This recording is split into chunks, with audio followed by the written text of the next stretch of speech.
ज्यादा दर्जा उन गुरुदेव का है जो अनंत काल से हमको, जो हम दुख बंधन में पड़े हुए हैं, काल के जाल में फंसे हुए हैं, दुखों के त्रास से, नरकों की यातनाओं के त्रास से छुड़ाने के लिए इस धरा धाम पर अपने आनंद के धाम को छोड़कर आए हुए हैं। और हमारे लिए जिन्होंने बहुत कष्ट उठाया, उन सदगुरु के लिए सब प्रेम से बोलो कि माता से प्रभु 100 गुना और उनसे 100 गुरुदेव, प्यार करे और गुण हरे, धन्य धन्य गुरुदेव। धन्य धन्य गुरुदेव हैं, क्योंकि गुरु महाराज अगर हमको नहीं मिले होते तो हम अगर ये भक्ति भी कर रहे होते, कुछ जप तप भी कर रहे होते, कोई साधना भी कर रहे होते बहनों भाइयों, तो उसकी साधना कर रहे होते जिसकी साधना करने से हम सत्यलोक कभी नहीं पहुंच सकते थे, कभी नहीं पहुंच सकते थे। क्योंकि दुनिया में देखिए, हम हिंदू हैं तो सनातनियों को देखिए कौन की पूजा कर रहे हैं।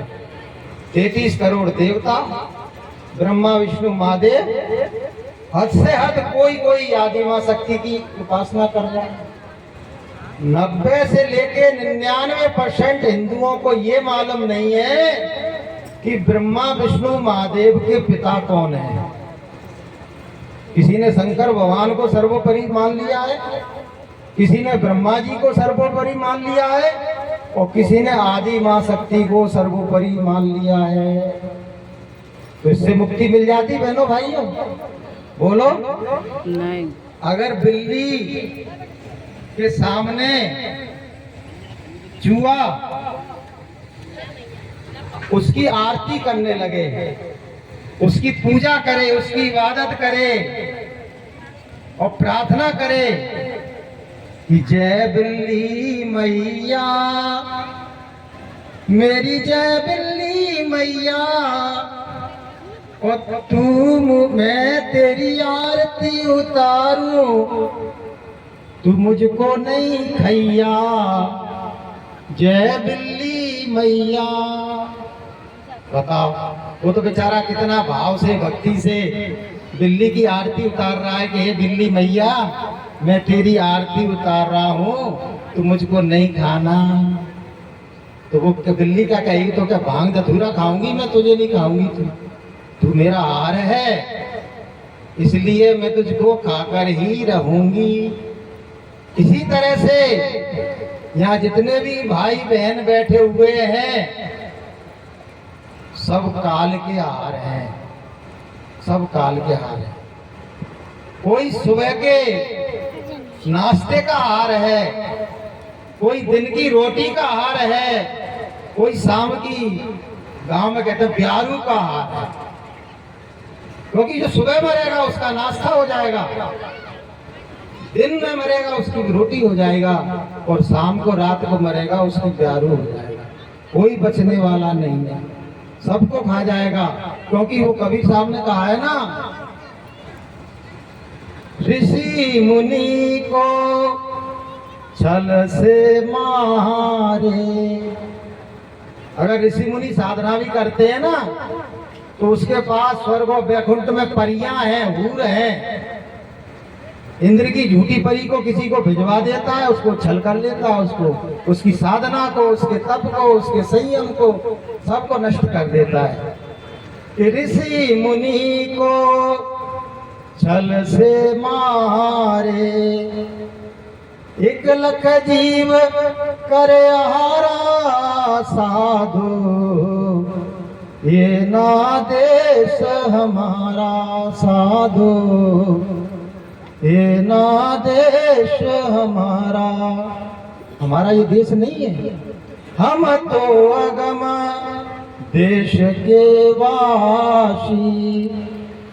तीन लोक से न्यारा साधो, ये ना देश हमारा साधो, ये ना देश हमारा। तो भैया हमारा तो सौभाग्य है कि ऐसे सदगुरु मिल गए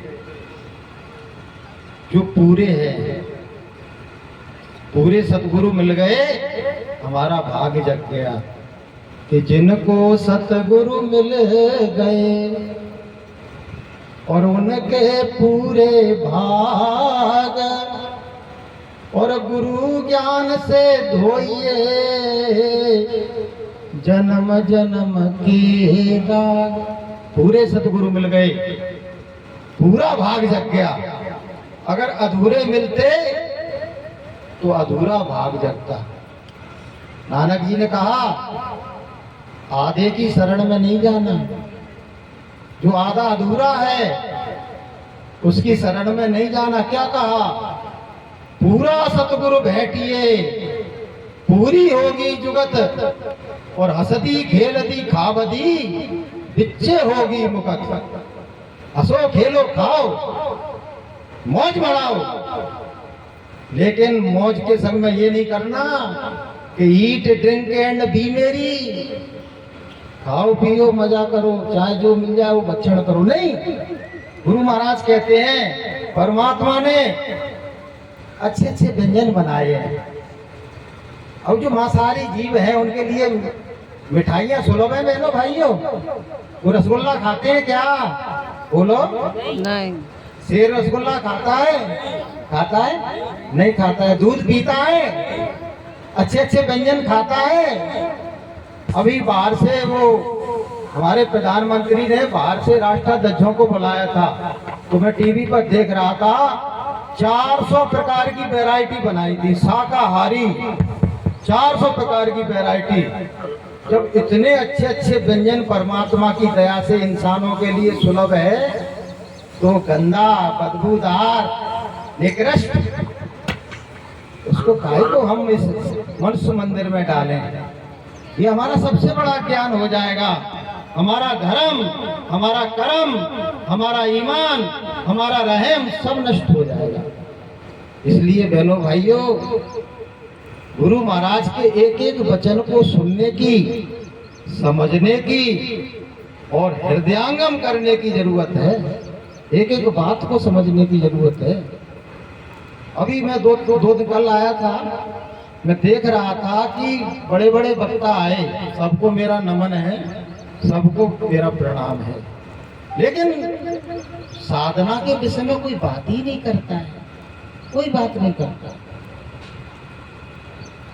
हमारे सुरेश भाई के यहाँ वहाँ कार्यक्रम हुआ था, तो हमने रात को इसी विषय पर वहाँ गोष्ठी रखी थी कि सबकी साधना कैसे बने।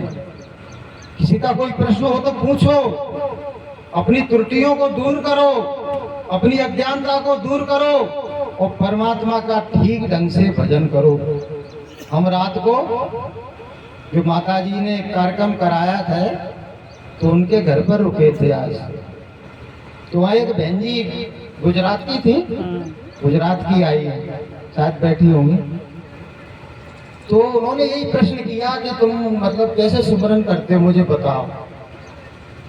तो मैंने उनको बताया कि इस तरह से संपुट बांध के सुमरन किया जाता है, तो सुमरन पूरा हो जाए तो संपुट फिर खोला जाता है।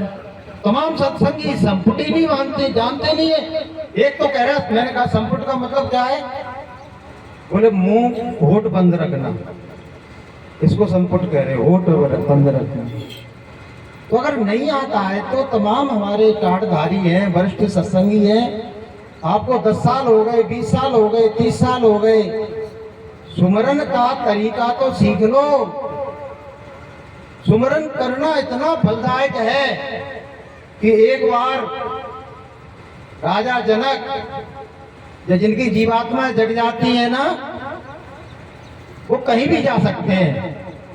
गुरु महाराज कभी कभी कहते थे कि बच्चों उधर से निकलो नरकों की तरफ से, तो बड़े बड़े राजा महाराजा चिल्ला रहे हैं, मारे जा रहे हैं, काटे जा रहे हैं, जलाए जा रहे हैं। सताए जा रहे हैं, लाखों मील तक उनके रोने की और चिंगाड़ने की आवाजें आती हैं। तो राजा जनक वहां से गुजरे तो वो आवाजें उनके कान में भी आ गई। बोले अरे जीव को नरकों में बड़ा त्रास दिया जा रहा है, काल ने बड़ा ऐसा जाल बना दिया कि जहां जीव को सुख भासता है वहां उसने पाप का बंधन लगा दिया। शराबी क्या कहता है, मुझे मस्ती आती है शराब पीने में, लेकिन पाप का बंधन लगा हुआ है। व्यभिचारी क्या कहता है, बड़े बड़े लोग 70-70 साल के लोग आजकल पकड़े जा रहे हैं, छोटी छोटी कन्या के साथ अनाचार पापाचार कर रहे हैं। उनको कहीं ना कहीं कोई तो उसको आनंद आता होगा, कोई ना कोई मस्ती तो आती होगी, लेकिन उसके साथ पाप का बंधन लगा हुआ है। मांस खाओगे तो पाप बंधन में आ जाओगे, शराब पियोगे तो दुख बंधन में आ जाओगे, आप बुरा काम करोगे, पापाचार अनाचार व्यभिचार करोगे तो काल दुख बंधन में लाके तुमको सीधा तुम्हारी जीवात्मा को गुरु महाराज कहते हैं मरने के बाद सीधा ले जाके नरकों में धकेल देगा। तो वहां मारे जा रहे थे, काटे जा रहे थे। तो नानक को जनक जी वहां गए धर्मराज के पास, बोले भाई इन जीवों को छोड़ दो, इनने कितना पाप किया होगा। देखिए आप कि उसमें कहा है कि लम्हों में खता की, लम्हों में खता की और सदियों में सजा मिली। किसी की गर्दन काटने में कितनी देर लगेगी बोलो, 1 मिनट भी नहीं लगेगा। अभी वो केस आया ना उसने, वो उसके हाँ वो मेरठ का केस, पत्नी ने पहले तो पति की छाती में चाकू मारे और फिर उसकी गर्दन काट दी है। तो कहने का मतलब ये है कि हमने जो पाप किया है सेकंडों में किया है, मिनटों में किया है, लेकिन नरकों में जो सजाएं दी जाती है गुरु महाराज कहते हैं किसी को 10 लाख साल की, किसी को 20 लाख साल की, किसी को 1 कल्प की सजा दी जाती है, और किसी किसी को तो ऐसी सजा दी जाती है कि वो उसको कह दिया जाता है कि तू नरकों में ही सड़ता रहेगा। ये छोटी सी जिंदगी 50 साल की, 60 साल की, 80 साल की, और इंसान इतने खोटे कर्म, अगर उसको संस्कार नहीं मिले, उसको सत्संग नहीं मिले, उसको गुरु का ज्ञान नहीं मिले, तो ऐसे ऐसे खोटे कर्म वो कर जाता है कि उसकी सजा उसको भोगना पड़ती है। तो धर्मराज ने कहा कि नहीं, मैं उनको छोड़ने वाला नहीं हूं। अगर आपको उनको छुड़ाना है तो आप कृपया के ऐसा करें कि थोड़ी देर कहीं बैठ के सुमरन कर लें और उसका प्रतिफल भेंट स्वरूप इन जीवों को दे दें। तो उसमें लिखा हुआ है कि धन धन राजा जनक है जिन सुमरन किया विवेक, और एक घड़ी के सुमरते पापी तरे अनेक। एक घड़ी बहुत टाइम का बहुत छोटा सा अंतराल होता है, घड़ी उतनी देर का सुमरन प्रेजेंट किया, भेंट किया जनक ने, तो परिणाम क्या हुआ कि नरक से लाखों जीवों को उसने धर्मराज ने छोड़ दिया। और हम कितनी देर सुमरन करते हैं बहनों भाई, ये रोज बोलो। मुझे तो भैया कम से कम 1 घंटा लग जाता है, क्योंकि मैं इत्मीनान से करता हूँ। पहले संपट बांधूंगा, पहले थोड़ी देर 1-2 प्रार्थना गाऊंगा, फिर गुरु का ध्यान करूंगा, फिर संपट बांधूंगा, फिर 5 धनियों को प्रणाम करूंगा, फिर मैं सुमरन विधि विधान से करता हूँ जिसमें जिब्या ना हिले, तन थिर मन थिर बचन थिर, सुरत निरत थिर होए, और कभी ऐसा फल कल्पना पावे कोई।